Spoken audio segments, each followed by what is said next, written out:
Isang ordinaryong araw ang inaasahan ng mag-asawa. Paglalaan ng oras kasama ang anak at paggawa ng kanilang kinaugaliang gawain. Ngunit sa hindi inaasahang pagkakataon,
sa pagpapahinga ng mag-asawa at paggawa ng iba pang gawaing bahay nang kanilang mapansin na ang anak nila ay nananamlay.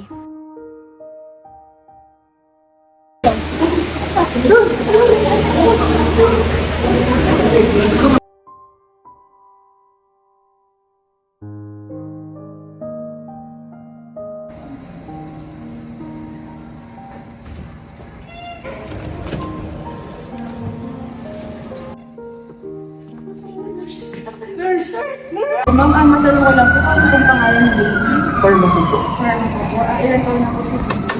6 months old. 6 months old po. Anong, kailan po yung birthday naman? February 14, 2022. February 14. Okay po, ma'am. Kailan po nagsimula yung lagnat ni Baby? Kanina lang po nung pag-uwi namin galing ng mga routine namin. Okay po. Ano pong muling ginawa niyo bago yung lagnat? Naglakad-lakad lang po sa park, tapos nagsimba rin po kami. Okay po, ma'am. Wait lang po, i-recommend ko na lang po kayo sa doctor and tatawagin ko na lang po kayo if kayo na po yung susunod na patient dito. Sige po, pakibisa lang. Sige po. Hindi ko kayo ba siya? Ano kayo mangyayari sa baby natin?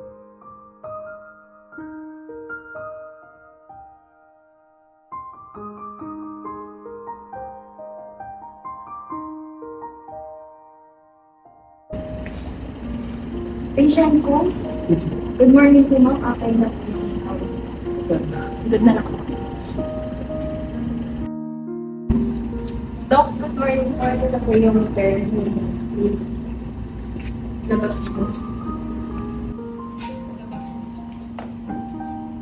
Good morning po, ma'am, sir. Ano pong pangalan ni baby? Si Farm ako po. Okay po. So, ano pong problema niya po? Pero kanina kasi okay pa naman siya. Ngayon halos 38.5 na yung lagnat niya. Sige, check ko muna po si baby.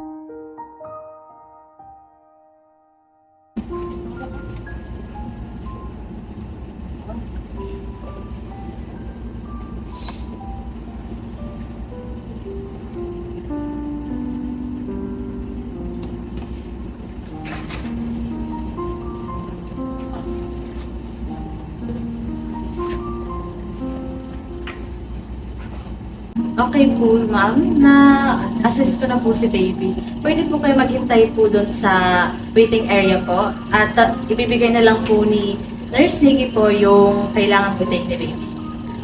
Okay.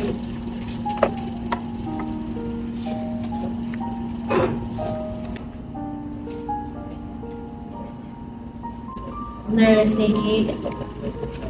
Okay, for patient ko, paracetamol 125 mg rectal suppository every 4 hours for fever higher than 38.5. Confirm ko lang po, Dok, yung medication for patient ko. Paracetamol 125 mg rectal suppository every 4 hours for fever for higher than 38.5. Yes. Tama po.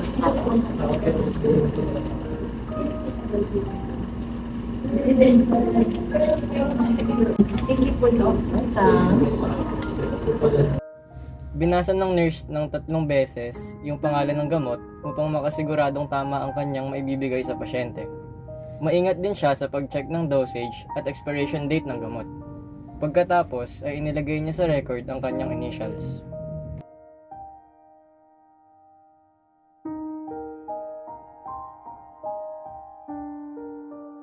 Good morning po, sir. Patient po, right? Hello po, kami ni Daddy. According po kay Doc Tulfo, speed po immediate po natin ng paracetamol para makatulong po sa pagbabago ng fever. Ito pong gamot na to ay hindi po siya katulad ng mga ibang syrup na kadalasan po natin pinipit. Ito po ay isang alternatibo lang po para makatulong po para bumaba yung fever. So, ito pong gamot na to ay kailangan po natin kung ipasok sa 13 week, okay na po ba yun? May mga klaseng pa po kayo, malinaw naman. Una, maiging hugasan ng mga kamay at magsuot ng disposable gloves. Pangalawa, itagilid ang bata habang ang kanilang tuhod ay nasa may bandang dibdib o nakaangat ang kanyang mga paa o iposisyon ng bata sa iyong kandungan. Pagkatapos, hawakan ng suppository gamit ang hinlalaki at hinuturo. Pagkatapos, ang kabilang kamay naman ay sa may puwet ng bata at marahang ipapasok ang gamot.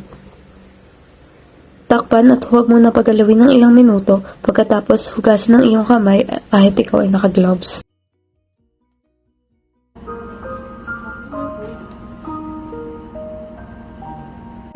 Okay po. Okay po, Mommy and Daddy. If hindi pa din po nawawala yung lagnat ni baby or bumababa sa 38.5, maaari po pa po balik dito para matas po natin sa baby if may mga kailangan po natin gawin sa kanya para malaman po natin kung ano po yung lagnat po. Mas nung lagnat na yan sa bata. Okay. Thank you.